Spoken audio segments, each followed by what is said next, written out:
crew members don't change much. I noticed. I've never been in a place that there's less turnover.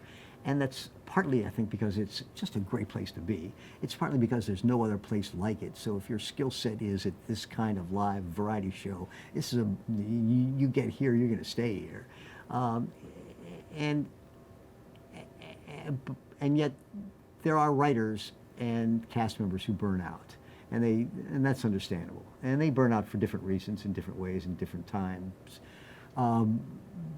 But the writer's learning curve is pretty steep, and there are very few writers who get stuff on the air much at all their first year. Maybe a little piece, or they've contributed to a piece that they've helped write. They'll tag along with some of the experienced writers, but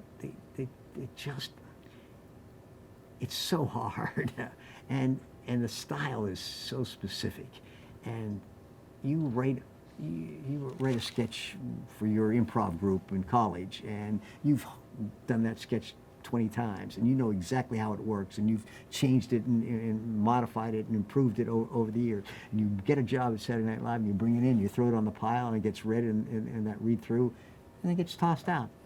And it will never get brought back. Yeah. And there's sketches, those sketches that we do that do make it to dress rehearsal and get tossed, never make it back either. They're gone. They're black marked. So it's tough for a writer. I mean, this is my baby. This is a sketch I worked on for years. It's what I poured my soul into, and it got rejected. It's not going to even get mounted. So now you're starting to think, okay, well, what's happened in the past year or so that I can write a sketch about, and they bring that in the next week. Well, suddenly you're writing from week to week. What happened yesterday that I can write a sketch about? And so it's understandable that the characters you've built over a lifetime, when they get rejected, it's hard to come up with new ones. And so they burn out fast. Mm-hmm. Performers, I think what happens is the ones who make it, and not all of them do. In fact, a lot of them burn out also, or not burn out, but never start to shine. As brilliant as Lorne is at picking cast members, he himself will say that it takes a year to find out whether a cast member has the variety of skills that it takes to be here, whether they have repeating characters that can be brought back, whether they have they can be written for, they find other writers who can write for them. So there are a lot of cast members that only last a year. But they also burn out. I mean, they also leave because they go out and do a movie in the summertime, and they get treated like royalty, and they don't have to stay up all night on Tuesdays writing scripts, and it's a lot more pleasant, a lot more financially rewarding, and they've earned the opportunity to move on. And Lorne has found has populated the American comedy scene for 40 years with just brilliant ex-cast members. The reason the show is what it is, and the reason that year was as important as it was, is because of Lorne Michaels. He is a man who refuses to coast. He insists on excellence every week in every way, in every department, and it's annoying, but it's what's kept this thing alive.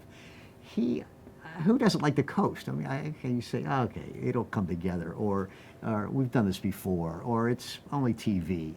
Not him. It just has to be the best it can be.